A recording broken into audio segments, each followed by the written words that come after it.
যুক্তরাজ্যের বার্কশায়ারের ঐতিহ্যবাহী ঘোড়দৌড় প্রতিযোগিতা রয়্যাল অ্যাসকর্ট রাজকীয় আভিজাত্য আর ড্রেস কোডের জন্য বিশ্বজুড়ে পরিচিত এই মর্যাদাপূর্ণ আয়োজন। তবে এবারের রয়্যাল অ্যাসকর্ট ভারতীয় সিনেপ্রেমীদের জন্য নিয়ে এলো এক দারুণ চমক। আন্তর্জাতিক এই মঞ্চে মুখোমুখি হলেন হলিউড ও বলিউডের দুই জনপ্রিয় তারকা।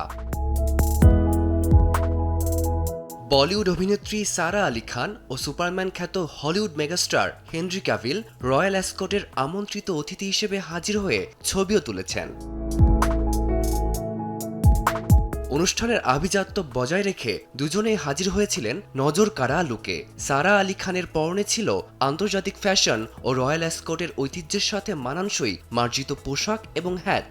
অন্যদিকে ব্রিটিশ জেন্টলম্যান লুকে থ্রি পিস স্যুট আর ক্লাসিক ডার্বি হ্যাটে দেখা গেছে হেনরি ক্যাভিলকে। ছবিতে দুই তারকার সাবলীল আড্ডা ও হাসি মুখের উপস্থিতি তাদের রসায়নকে স্পষ্ট করে তুলেছে।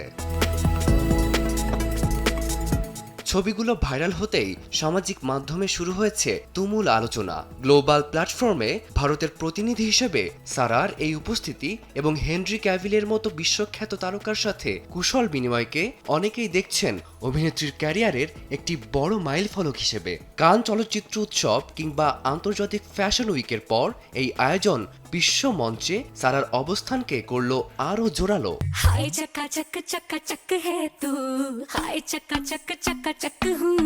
সারা আলি খানকে সর্বশেষ দেখা গেছে পতি পত্নী অর হো দো চলচ্চিত্রে।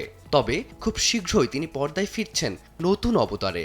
শোনা যাচ্ছে একটি স্পাই কমেডিতে অভিনেতা আয়ুষ্মান খুরানার বিপরীতে দেখা যাবে তাকে। পর্দায় ফেরার আগেই আন্তর্জাতিক অঙ্গনে হেনরি ক্যাভিলের সাথে সারার এই রাজকীয় সাক্ষাৎ তার বৈশ্বিক পরিচিতি ও জনপ্রিয়তায় যে নতুন মাত্রা যোগ করল তা বলাই বাহুল্য। ফারদিন মাঝার, সময় সংবাদ।